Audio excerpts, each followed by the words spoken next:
President of the UIPE, President of the Kampala Branch UIPE, members, dear UIPE colleagues, I'm really very glad to be here with you this evening to share with you what we're doing in Kampala City. I know that everyone here is a stakeholder in Kampala, being our only city. I'm sure you are all very anxious to see what we are doing, and you also want to get some words of comfort, to know which direction we are taking and when things are going to get better. My name is Andrew Kitaka. You have been introduced. I'm a civil engineer by profession. I also specialized in transportation. I am a member of the ERB. I chair the civil panel. And of course, it goes without saying that I'm a corporate member of the UIPE. So I'm part of you. Although we have not been interacting very much, but I'm really part of you, and I'm very, very happy that this is a very vibrant group. Actually, the Kampala Branch, I think, is the most vibrant. You have used social media very effectively, and I'll also ensure that all the engineers in KCCA are on this social media, so that they can give you feedback on the things that we are doing there, which are of interest to you, I'm sure. Now, I have a presentation for you here. There's so much going on in KCCA, but I've tried to put together that which will most interest you. Kampala is our only city in Uganda, which actually is a pity, and it probably explains the amount of attention that we are getting in Kampala, the migration to the city, and all the problems that are associated with that. We have only one city in a country of 40 million people. That speaks volumes. The resident population in our city is about 1.5 million. But during the day, this population swells to about 4 million people.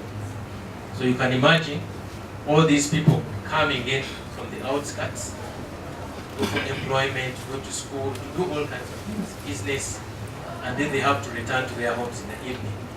The kind of pressure that puts on the infrastructure, it is not in good shape anymore. This population is of course growing. So many people are coming to Kampala region every other day.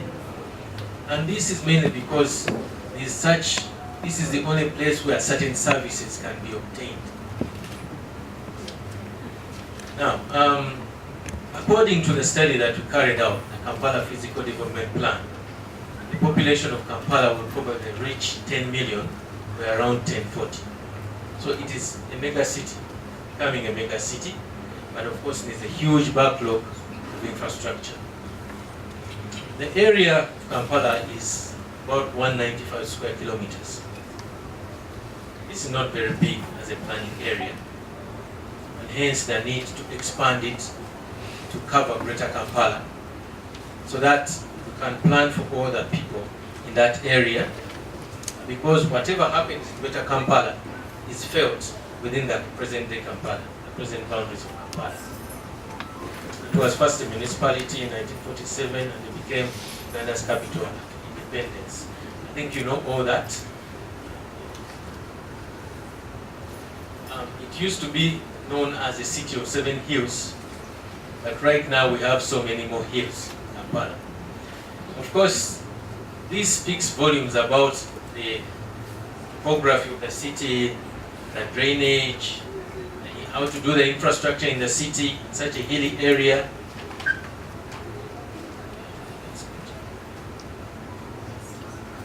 Now, Kampala is many times confused with Greater Kampala. Greater Kampala includes the present boundaries of Kampala. It includes Entebbe municipality, Mukono municipality, and other parts of Mukono district, Wakiso town council, and other parts of Wakiso district, Kira and Nansana municipalities. Now, the Greater Kampala is known geographically but administratively, there are not yet any structures to manage it as one region. That's why we are always talking about creation of the Greater Kampala Metropolitan Physical Planning Authority. Its population is slightly over 3 million and will soon reach 5 million around 2022. Now, for those of you who have traveled and seen other cities in different countries which are developed, the populations we are dealing with now are very, very big. A city of 200,000 people in Europe will have so much infrastructure, you'll have so much organized public transport, but here we are talking about millions of people and we are still in this state. So much has to be done in a very short time. We need resources to do this. Now, KCCA came into being by an act of parliament in 2010, and it became operational in 2011. Our vision is to be a vibrant, attractive, and sustainable city. And our mission is to deliver quality services in the city. Our core values: client care, integrity, teamwork, innovativeness, excellence.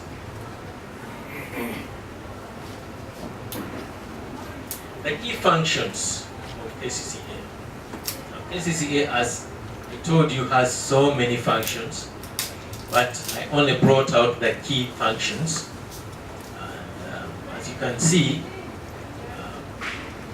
we have to do so many things to deliver services to the people, but most of my talk is going to concentrate around infrastructure. Now, KCCA has 10 directorates. So engineering and technical services is only one of the directorates in KCCA. We have treasury services. These are the people who spend the money that is collected by revenue collection. We have administration and human resource, legal affairs, gender, community services and protection, education and social services, public health and environment, physical planning, internal audit, and engineering and technical services. So as you can see, it is multi-sectoral, and dealing with matters of the cities is like dealing with a nation. It's like a mini republic. So many things are happening there, and you should really appreciate what we are trying to do. We are not yet where we want to be, but we are doing our best. We are currently operating in a resource-constrained environment. We don't have all the money that we wish to have. We have lobbied so many development partners who have come to our help. And currently the funding situation is as you see it here. The bulk of the funding is coming from government grants. We have some loans and grants from development partners, and we also collect our own local revenue, which has not yet reached the level that we want it to be. So the World Bank, JICA, ADB, UN Habitat, the government of China, France, Agents for Development, they are all our important development partners, and we are doing so many things with them, which will soon come to fruition. The state of infrastructure at the start of KCCA was not very good. We had only 20% of our road network in good condition, paved network, and the rest of it, bulk of it, was in very poor condition, as you can see here. A whole city of Kampala's size has had only 9 junctions that are signal controlled. You know what that means? It means that the rest of the junctions are priority junctions and traffic is not controlled. Hence all the jams that you see, combined with the road user behavior, which is not that good, and the very little coverage of the area by traffic police. I don't blame them too much because there are very few, and anyway, why should everyone be policed to behave properly on the road? Now, public transport is mainly based on small-seater minibuses, border borders. I think tuk-tuks were also making their way to our roads, but I hope we shall manage to get them off. Drainage was a big problem. Floods at every downpour in the city, and the city was so dark. It was so dark, very few street lights working. Now, over the years, it's about 6 years now, we have been able to progressively change the situation.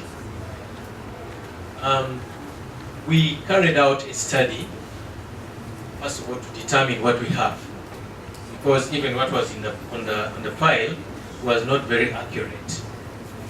On the file, we had 1,200 kilometers of roads, but after the road condition survey, data collection survey, where we carried out aerial mapping of the entire city to obtain a digital image of the city, we discovered that we had 2,100 kilometers of roads, of which only 570 are paved. So the bulk of our road network is still not paved.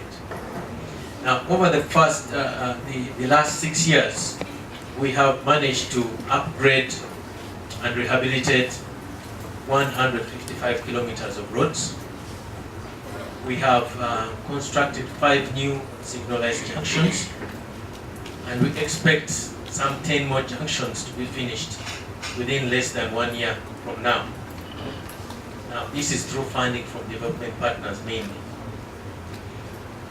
Now, Kampala is such a unique city in that most of the traffic attraction is right in the center of the city. And this is mainly due to the planning that took place some time back. Most of the traffic wants to get into the center of the city. The roads are not that wide, and the traffic control not that good, hence the traffic jam. Actually, estimates put it at 60% of vehicles in Kampala, in Uganda, use Kampala's roads. And yet the road network is only a very small fraction of the entire road network in the country. So there's a lot of concentration of traffic in the city, partly because of the planning. Everyone wants to be in the center of the city. Those of you know that in the past we used to have many ministries in Entebbe, and they all started migrating to Kampala. The Ministry of Health was in Entebbe, the Ministry of Works was in Entebbe, Agriculture was in Entebbe. Now, all this means bringing traffic to the city, which we shouldn't be doing actually. But somehow decisions have been made, and we have to deal with the problem. I could give you one example. UNRWA used to be located at Nodell Road. And those of you who used to pass there in the evenings know what used to happen there. The moment they moved their way to the business park, you know what is going on there. You can freely go through those roads. So there's been so much concentration of activity in the city, in the center of the city, and it brings with it a lot of traffic in the city. So with time, we need to address this and decongest the city. Take some of these institutions outside the center of the city so that things can be better managed.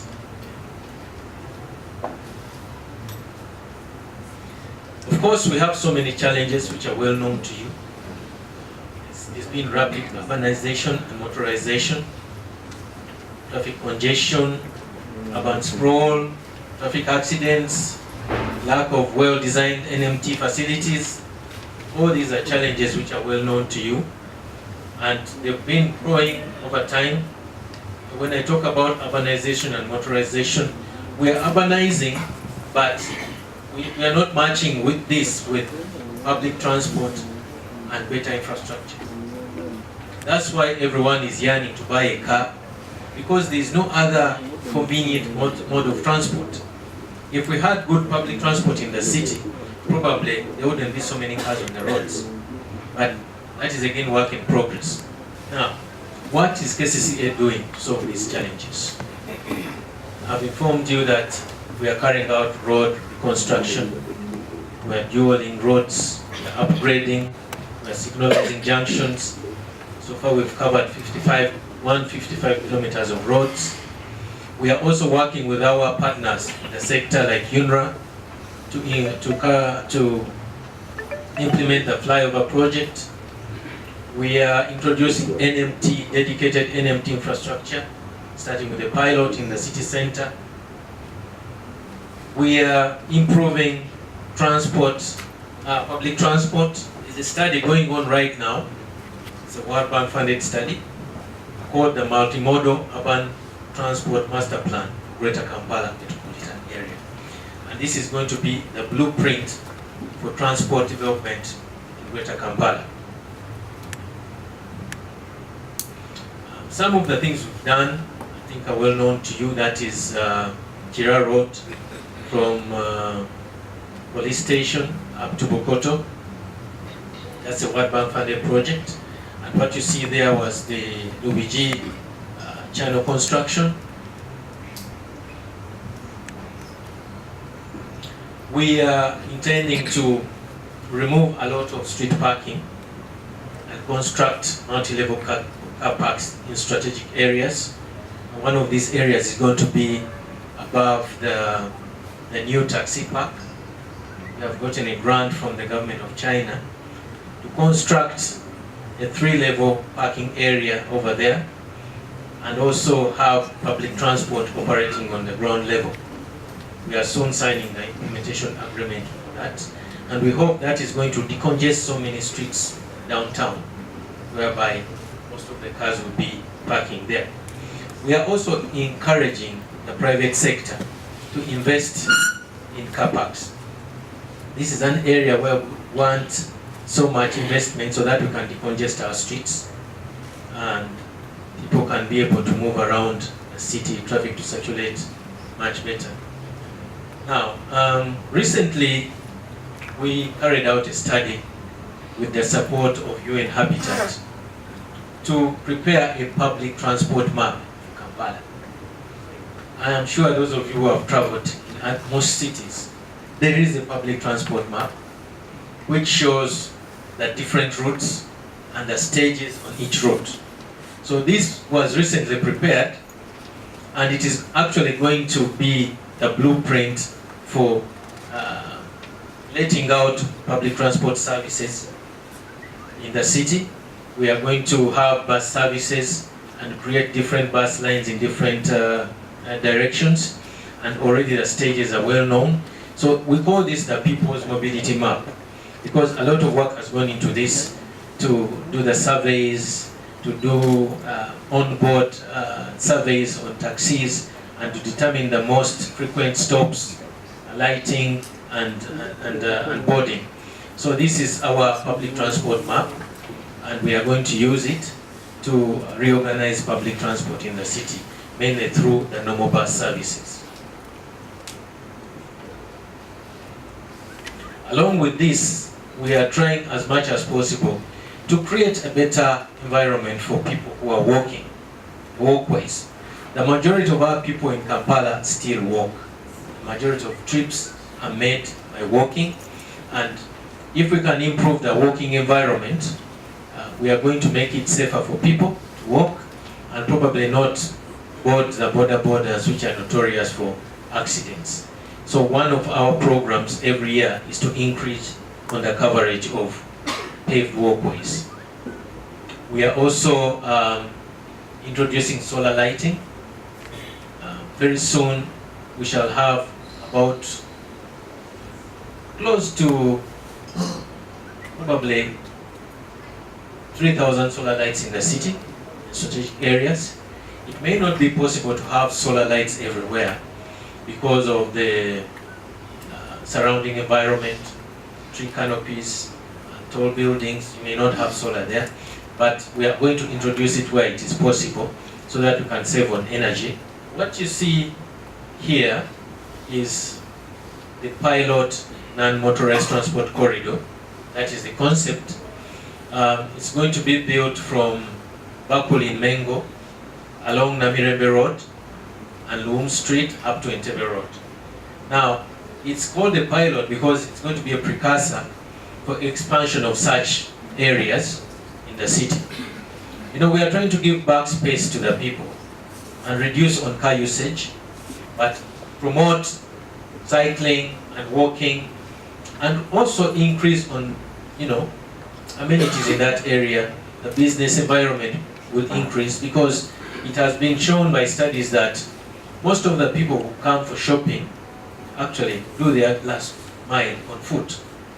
So we want to increase walking in the city, improve the environment in the city, so that people can enjoy their city. If you went downtown now, I'm sure so many of you don't go down. There's a certain part of the city you don't go to. So we are trying to improve the environment there so that you can go there. Right now it is so congested. If you drove there, probably you'll park your car and walk back to your office. So we are trying to tackle that area of Kampala and make it more vibrant once again. Yes, we carried out the road infrastructure inventory and conditions assessment project. This project involved mapping of the entire city. Right now we have an orthophoto image of Kampala, which is very accurate, to the point that you can get an accuracy of 5 centimeters in height. So you can actually use that image for doing feasibility studies and all that kind, without going out to survey roads.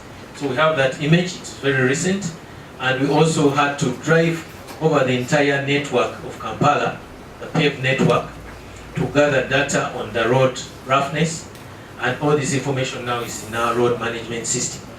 So we have a running road management system. We're able to prioritize road improvements based on real information out there. We are trying to revitalize the railway network. Now, through efforts of